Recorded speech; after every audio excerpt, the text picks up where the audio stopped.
Hey everyone, welcome back to our channel. So for today's video, I'm going to show you on how you can send pictures or image in Poly AI.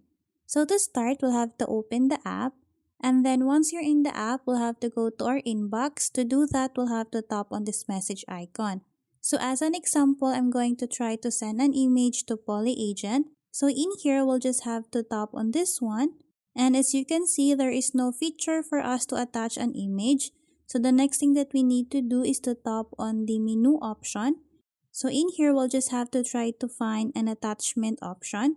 So as you can see, there is also no option here for us to attach an image or to send an image.